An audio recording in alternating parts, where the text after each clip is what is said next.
Hello and welcome to the SoundLab podcast interviews, unedited. On today's show, interviews from Mayday Parade, Erin Kinsey, Me Amour Millie Manders and the Shut Up, and we also throw back in time to 2015 where we interviewed the Skints. Yeah, that's all on today's show. So shall we crack on and play you our first interview from Mayday Parade, because they've got a new album on the way. Mayday Parade, how are you? I'm doing great.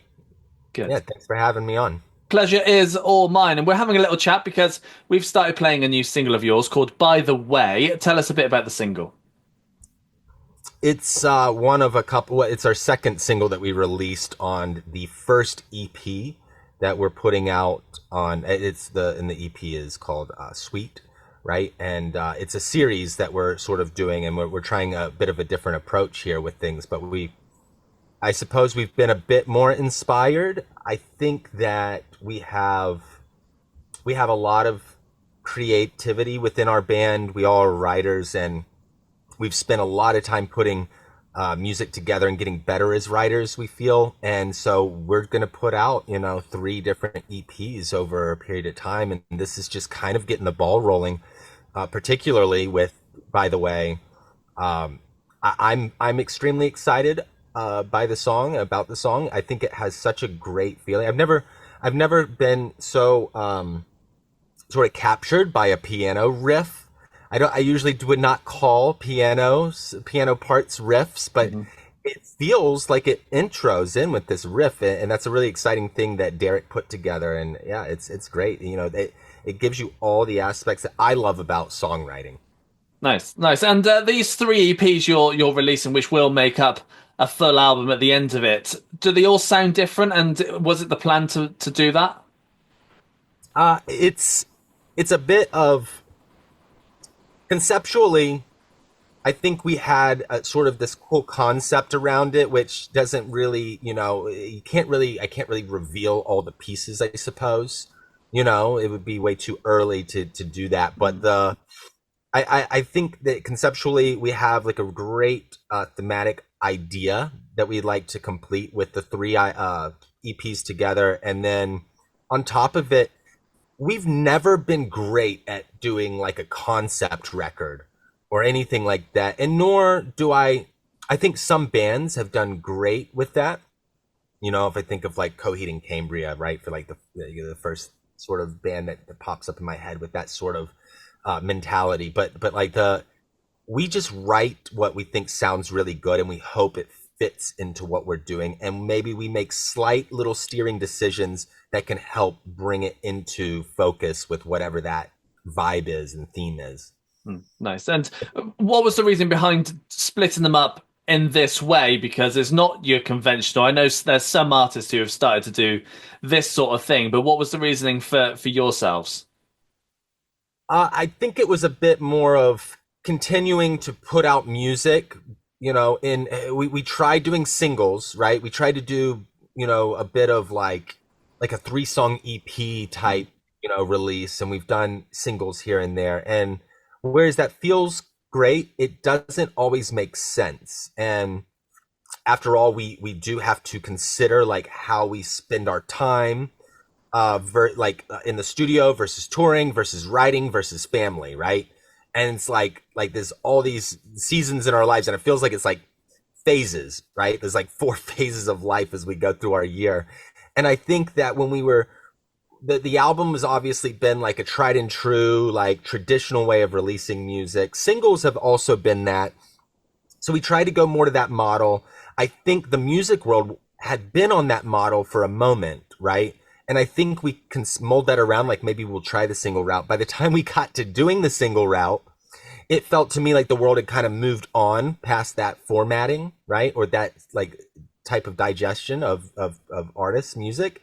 And so we're kind of doing this in-between thing where we want to continue to do this feeling of rolling out singles on a continual basis, like where you keep the fans' attention and keep them excited and engaged, while not just releasing a single, but also not releasing just an album and letting it sit for a year or 2 years, right? So this gives us kind of this in-between model. Yeah, yeah, and it's probably the best way to do it considering there's lots of streaming and lots of content people are wanting. So I would suggest it's probably the right way to go. Yeah, yeah, and we're excited about it, and we'll see. Only the time will tell. And like most things in music and in success in our career, it's been about windows, and you can write great music, and it should stand up for itself. I think that's a big thing. But as far as like how you roll it out, concepts and all that, and like imagery and theming, that's all great and fun and engaging, but it really just comes down to the songs. you Yeah. know at least we hope. I don't know, I guess we live in TikTok age, so I'm not so sure that it's just about the song anymore, but it should be. Yeah, it should be indeed. Tell us a bit about the writing as well. How do tracks normally start off for you guys? The writing process, you Yeah, mean, right? Yeah. yeah, So it depends. So this, by the way, is a Derek song. He's a great writer. I think he's very much what the sound of Mayday Parade is, and I think that we as writers around him usually try to elevate a song, and make it better, give it its max potential. It's kind of like you've got five songwriters in a room, and we don't do the co-write sort of session thing, with outside people. We have dabbled in it. We've experimented with it, and we've cut things that have influence from the outside, but it's so few and far between, and it's not really our thing. But if we had anything sort of conceptually that, or towards that sort of style of writing, it's internally with the band, where you got a guy like Derek who brings in the song, and then we are all nitpicking it or not nitpicking it. And specifically with this one, I think it got pretty dang close to what he brought in. I do know there was some changes. Producers always have an influence, and we're always working with Zach and Ken, for the majority of our career, and I think that's a great sort of partnership. And they help keep that sound that everybody is used to, that Mayday Parade has, even if we evolve, or go a little outside our envelope, with songs, through our career. But this is one example where it got pretty dang close, and then the band kind of just made little bits better. There's plenty of other examples where I will bring in a song, for instance, and we just did it on the last session where I bring in a song. It's really dang close, and like I've experimented with these lyrics at the end of the chorus or something, and I decided to use like a it instead of you or your, right? And then somebody in the band goes, should you just say your? And then Ryan, like, make sure you say your again in the second line. I was like, well, I thought about it, but I was in my own brain writing the song right here in this basement with nobody to bounce off of. And I'm glad that I have you here now to help me feel like somebody else to bounce off of, to say, hey, if you change that one word right there, that hits it. That's like that doesn't knock it out of the park. It's like makes it sound like it's like some amazing song, but it hits the nail on the head. You know what I mean? Kind of thing, and drives the story home. So there's tons of those examples. Or, More Like a Crash is a song where Derek had a great thing going on with his chorus. The chorus was what it was, but then there wasn't that whole do ooh yeah sort of thing at the end. And Jake was like, what if we put that at the very end? And I lit up, when that happened. I was like, that makes that song to me. I mean, the song would have been great otherwise, but there's these little moments that songs need, that we all try to work together to make better. Yeah, absolutely. And you've stuck with the same lineup pretty much throughout the entire 20 years of you guys being together. How has the band evolved over those years? Yeah, I don't know. I guess we just kind of got a little bit more understanding, a little bit more mature.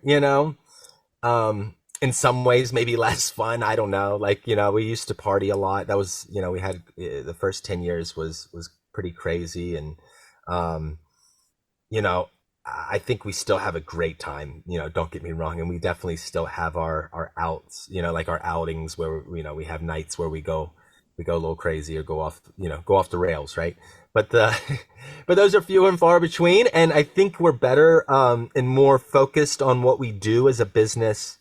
And when I say business, what I mean is like providing what we think is best for our music and for our touring and for our fans. And I think that's something that that takes that you had the partying before, but like that now the focus kind of takes the place of that, and in a lot of ways is a lot more. I have a lot more fun with that, than I do just riding a wave where you come in, you do pretty great on your debut record, and like of course you're still writing good music, and that's what's kept us alive as a band, and the fans love it, and maybe some of those stories that came out of those years are a big part of that.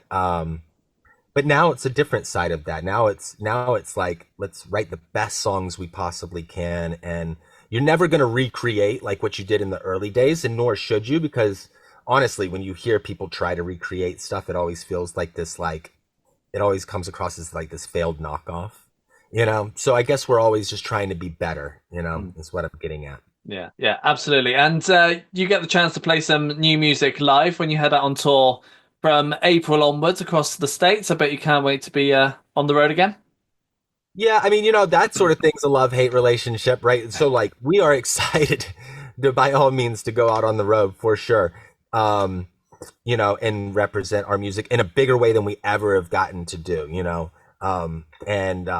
but yeah, like all things, it's so funny because like when you're in the studio, you're like stoked to go on the road, and then when you're on the road, you're like stoked to go back into the studio, and then when you're done with those two, you're like stoked to go home, and finding that balance is tough. But I think with this being such a cool tour coming up, we'd be able to do like great production on it.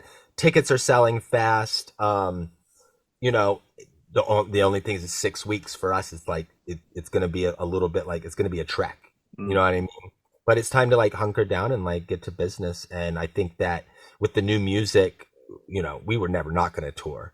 Like put it this way, like I could say I have a love-hate relationship with touring all I want, right? But all our fans know all we do is tour. So Yeah, no, definitely. And it's just the States that you've got booked in at the moment. Are you hoping to come back here to the UK and Europe sometime soon? always. And yeah, again, right? Like just like the fans, the UK, Australia, and the US is like a no-brainer. And you could probably, I don't know if they have, if you have betting apps, but you could probably, if there's some crazy side bets you can put down, people could probably try to predict the month that we will come back to the UK, right? They could probably predict the month that we will come back to Australia because it's on our schedule. It's as soon as we're done with the UK, we're already considering, okay, so when is the next time that we can actually go back? And then we have to like calculate and figure it out, and it's been like clockwork our whole career, at least since we were there for the very first time with Given a Name. And I hope you enjoyed the interview there with Mayday Parade. Now, we are all over social media, so come and find us at The Sound Lab, yes, on all the socials. And you can also check out the website, thesoundlabuk.co.uk. So why don't you check those out while we play our next interview from Erin Kinsey. New music, new great stuff from her.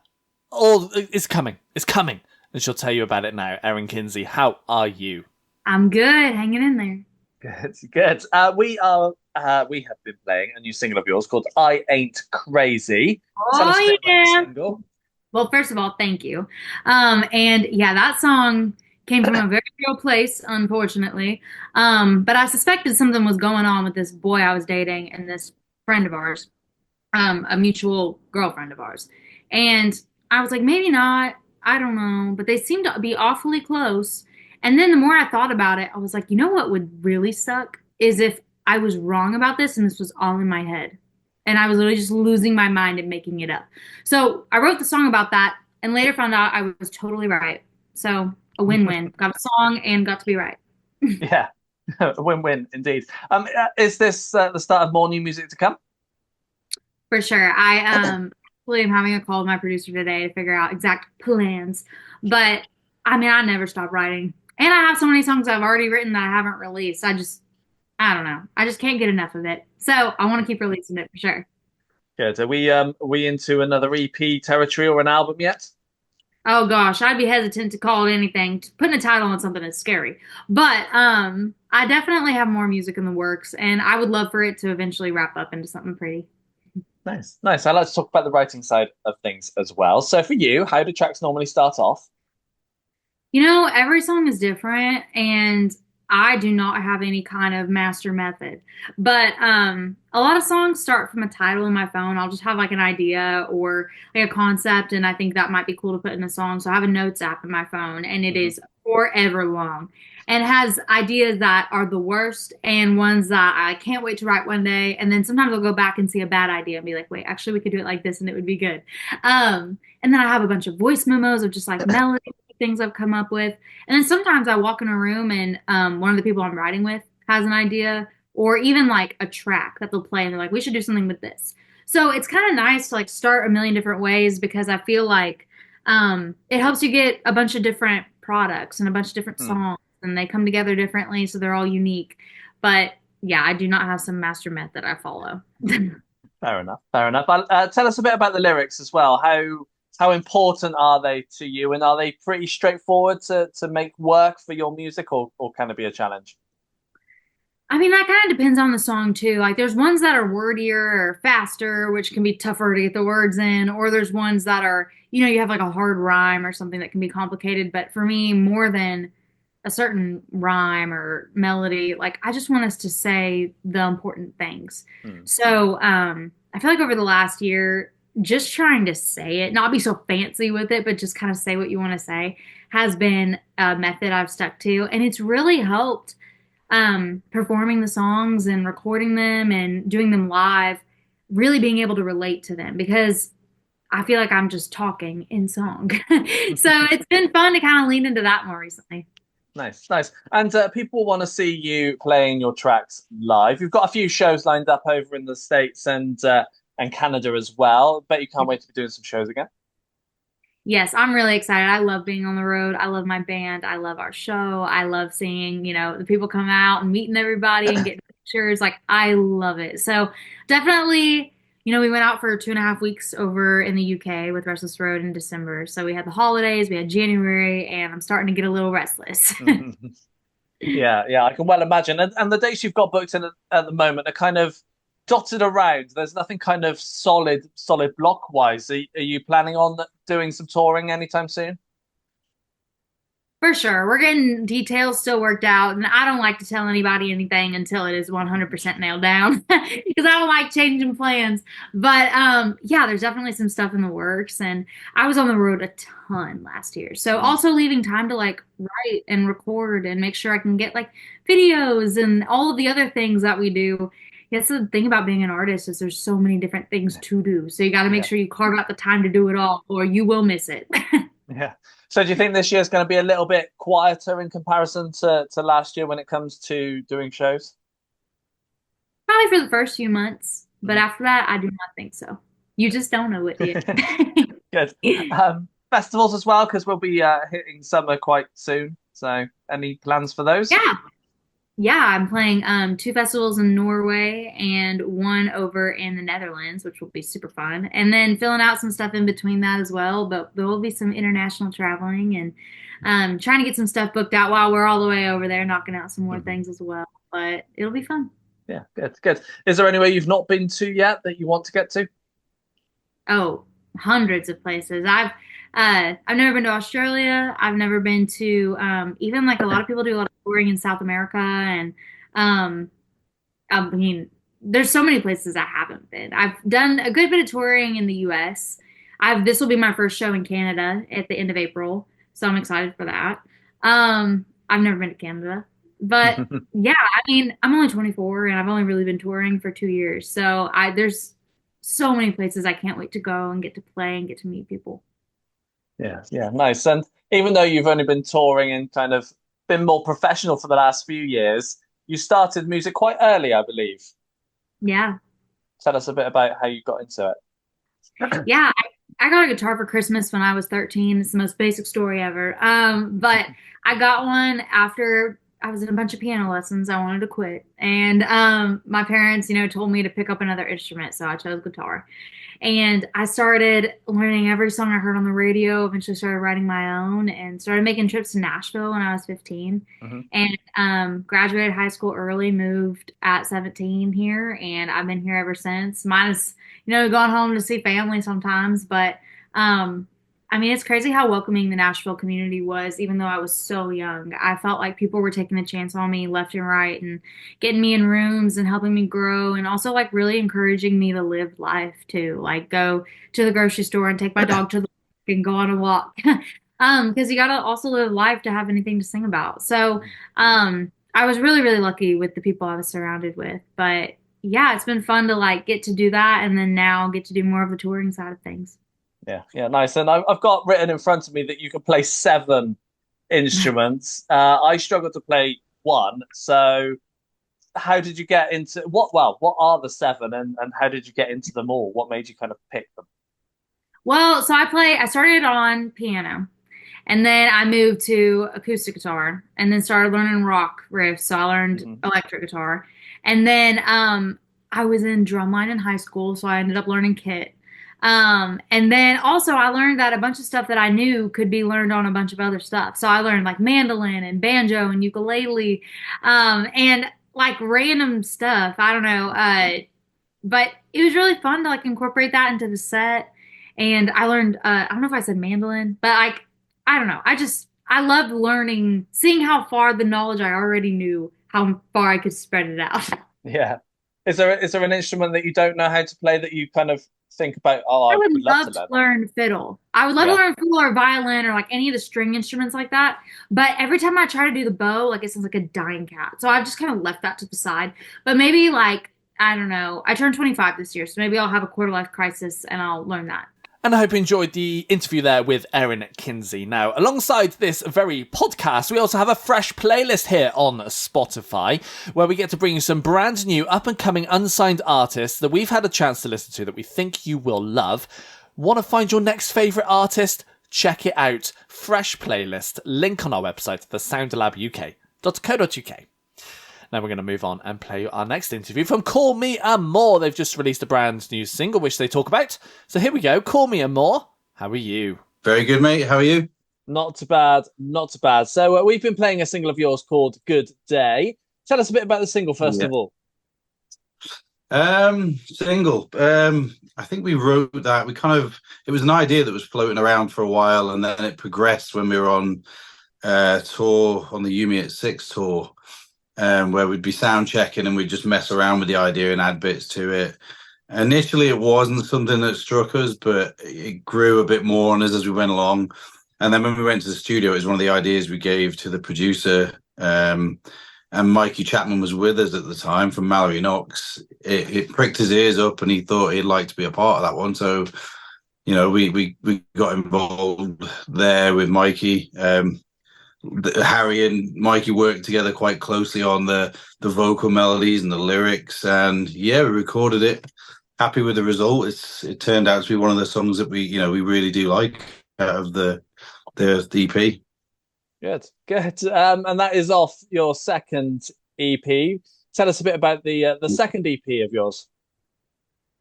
Second EP, it's out. I think.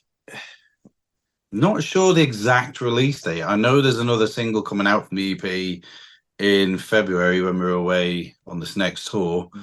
But yeah, it's self-titled, 5 tracks on it. We probably will be releasing it as a double along with the other EP on vinyl, I think is the plan.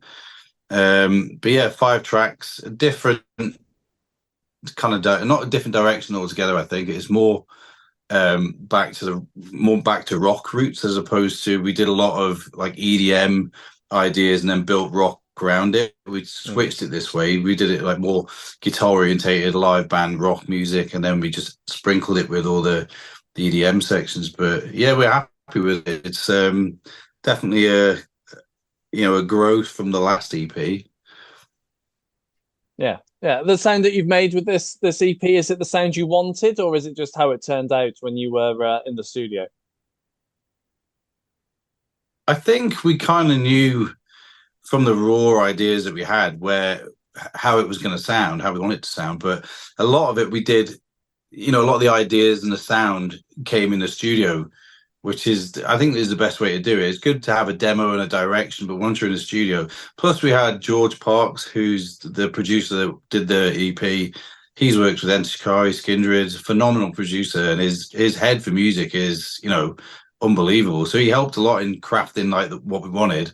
We already had the idea, but he was so good to work with and with suggestions and coming up with the sound. So yeah, massively, big respect to George for coming up with the ideas and helping us out with the sound. Yeah, absolutely. And you've been extensively touring. You, Me at Six and Mallory Knox, as you've mentioned. How was the touring in 2024? Good, yeah, really good. Exciting places, some places we've never played before. Good to go out, with the likes of You, Me at Six. Where they're heading now, the direction they go, they're pulling the pin, so to speak. So to be on tour with a band as big as they are when they're bowing out was a great experience. And then to follow it up, to go out with Mallory Knox on the opposite end of the spectrum, their kind of comeback sort of tour, plus being friends with Mikey, it was just a great experience and great to see them live as well. Yeah, absolutely. Every night it was a bit of a bonus. That was to get to see them every night. So yeah. And another band you get to see every night is Set It Off when you're out on tour with them in just a couple of weeks' time now, I think.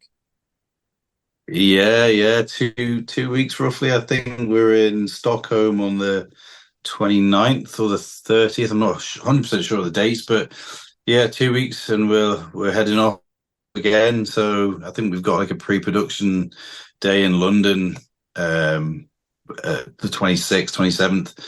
And then we fly to Stockholm where we'll meet up with the tour bus and the band, and that's the first date. So yeah, again, I'm looking forward to it. We get to play in a few places we haven't, a few different countries that we've never played in. But we always seem to, the crowds in Europe, they're just, I was originally told that the crowds in Europe weren't as responsive as they are in the UK, but that's not the case at all. We've gone down really well in Europe. So looking forward to getting back out there again. Yeah, absolutely. That's going to take you through into March now. So then we'll be heading quite quickly into festival season. You hoping to be doing the festival run this year? Fingers crossed. There are things happening in the pipeline.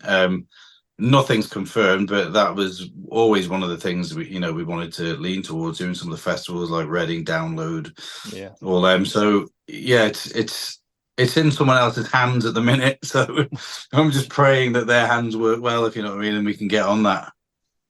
Yeah, fingers crossed for that. I'd like to talk about the writing side of things as well. Yeah. So for you, how do tracks normally start off?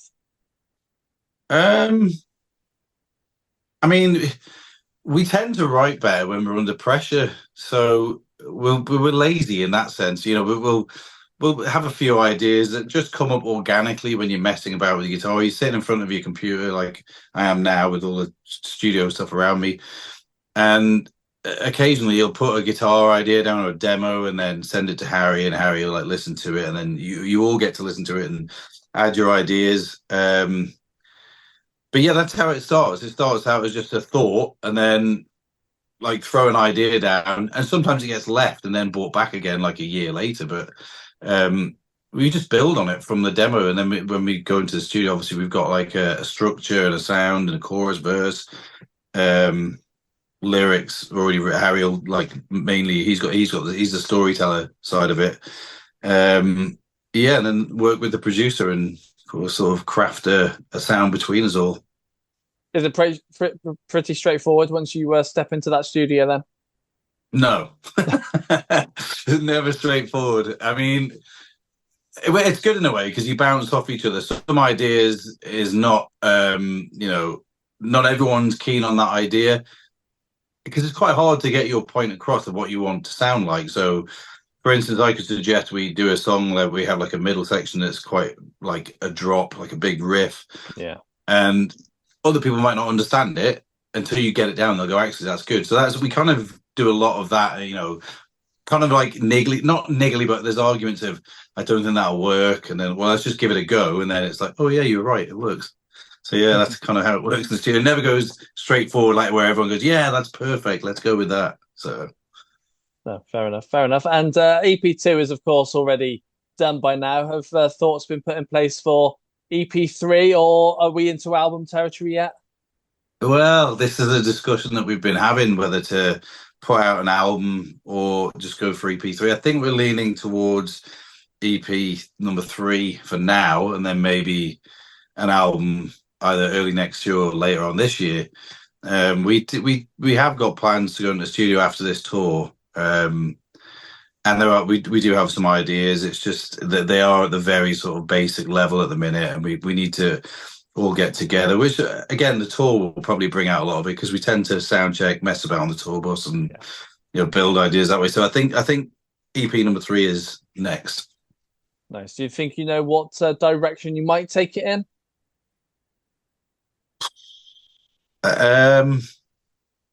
Not. I mean, for now, we'll have these kind of ideas that we've got. I think they're so basic, but we know they're going to sound good. So once we get into the studio with George will lend his ear to it, and plus we will have friends of ours, I won't say who, but that are in other bands, bigger bands, that they come in the studio and they offer their ears to it and say, oh, try this, try that. And so yeah, I think we'll probably the same direction as the last EP. We'll try and go in with like a basic rock sound, and then everyone can pitch their ideas and build it. And then you start, as it starts to build, you hear more ideas coming in. So I don't really know how it's going to end up. We just know it'll be rock with EDM, which is kind of where we want to head. But yeah, the studio will bring it out like a more defined sort of idea. And I hope you enjoyed the interview there with Call Me Amour.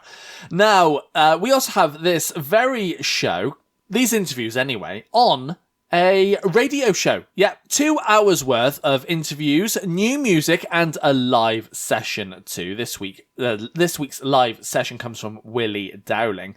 Loads of great music on this week's show. The likes of Chesney Hawkes, all the way through to the likes of Galaxy Thief, Those Damn Crows, and Bad Actress. Yeah, so that's all on this week's radio show. So again, link on our website, thesoundlabuk.co.uk.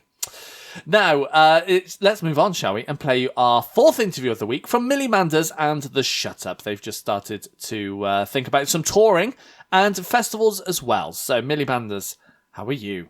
I'm good, thank you. How are you? Not bad, not bad. We've just started playing a new single of yours called R.I.P. Tell us a bit about the single.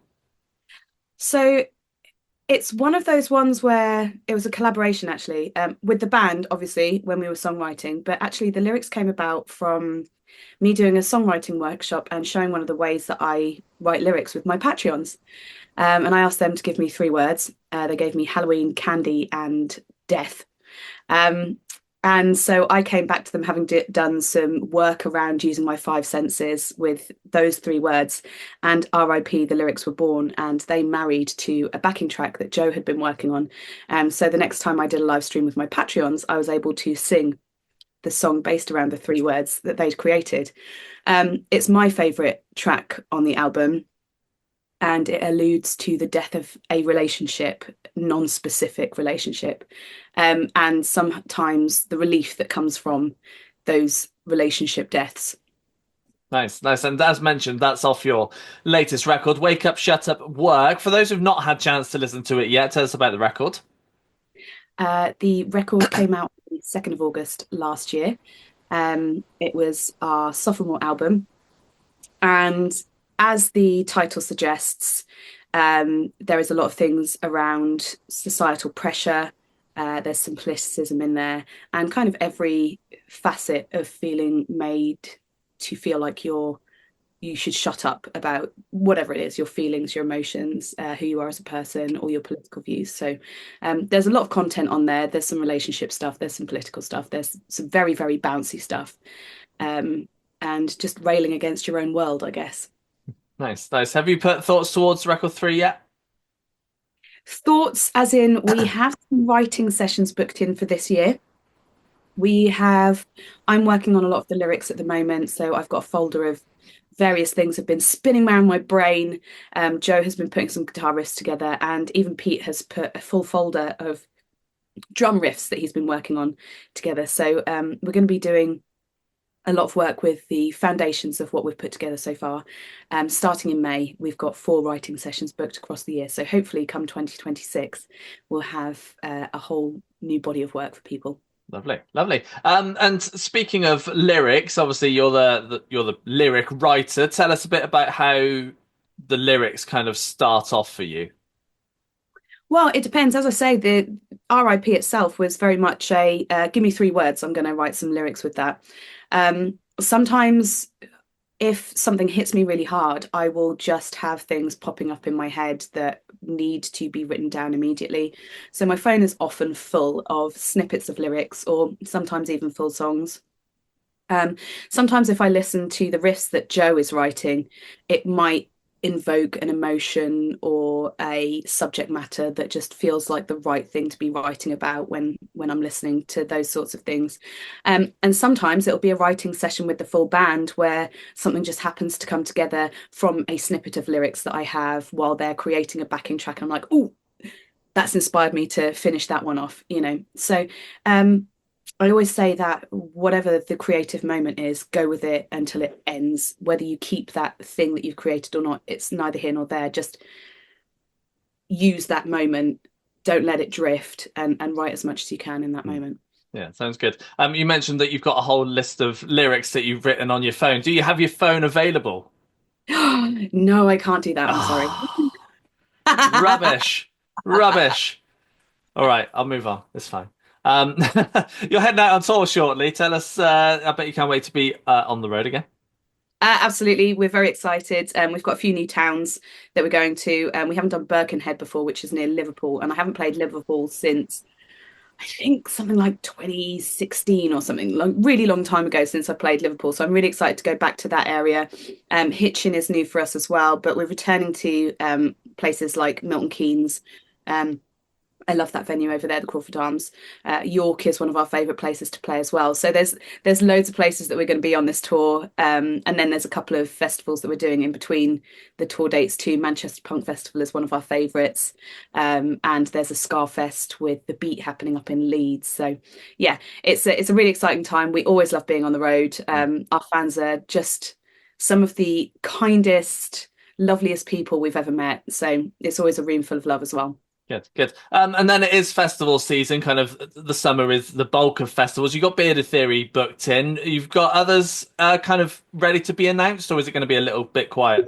No, but it's the 5th, and I think one of them's being announced tomorrow, so I'm not allowed You to can say. tell me. You can tell me because it's not going to go out before then. Oh, can I not? We're Yeah. going to be playing the main stage of Beautiful Days. Wonderful. I bet you can't be. Yeah. How do you feel about being on a main stage? Well, it's such an honor as a small band for that kind of level of trust to be put into you.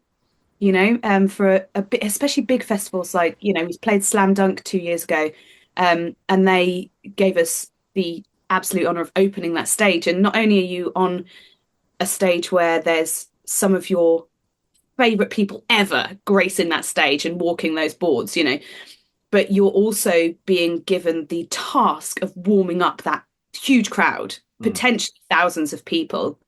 And there were a good 1,000 or two in front of us at Slam Dunk, and it was awe-inspiring. It was nerve-wracking. I very nearly puked several times before we went out, and I'm sure it's going to be the same at Beautiful Days. I think we're on second on that stage, and Frank Turner is going to be headlining the day that we're playing that main stage. And the idea that we're warming up the crowd for that level of audience on that level of stage is, it's an absolute honor to be given that task and that trust in our band to be doing something like that. Yeah, I can well imagine. And later this year, is it going to be more touring, or is it going to be back into the writing side of things, do you think? Both.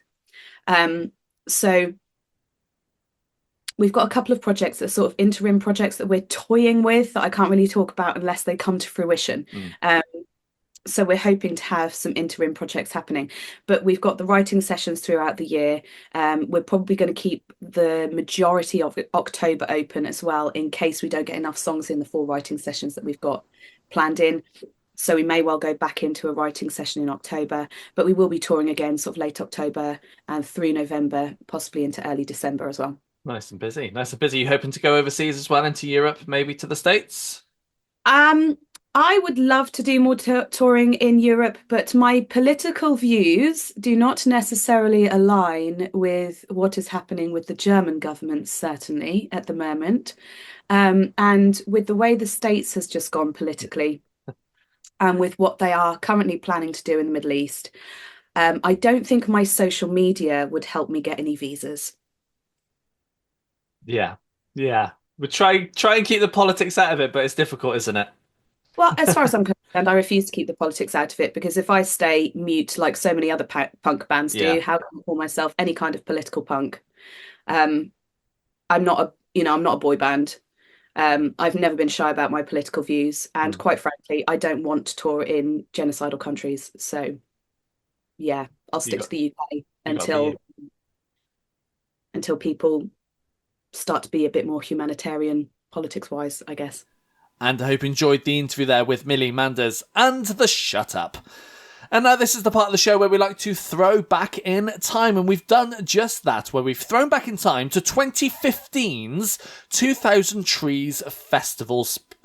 Now, we were there, we interviewed a few artists, and we decided to play you what is going to be a relatively short interview, but we just get to the point, really, in this interview. It's from Josh from the Skints from 2015, so here we go. Josh from the Skints, how are you? Yeah, good, sir. Excellent. What's been going on with you guys over the last couple of months or so? Well, mate, it's all been going, man. We released our album FM on March 9th, and then like mid-March we went on tour, did the headlining tour across France, Germany, Holland, Belgium, UK, and then we went to America for a month to do our first tour there, and then we've come back and we've been doing festivals non-stop across Europe and UK, man, so it's all go at the moment. Excellent. So you mentioned your album came out earlier in the year. Do you want to tell us a bit more about it? Yeah, it's called FM. It's out on Easy Star Records, and it's our 3rd album set in a fantastical world and an imaginary pirate radio station somewhere in London. And so that's the scene and the setting, and yeah. Excellent. So you mentioned you were on tour. What was it like being in America for the first time?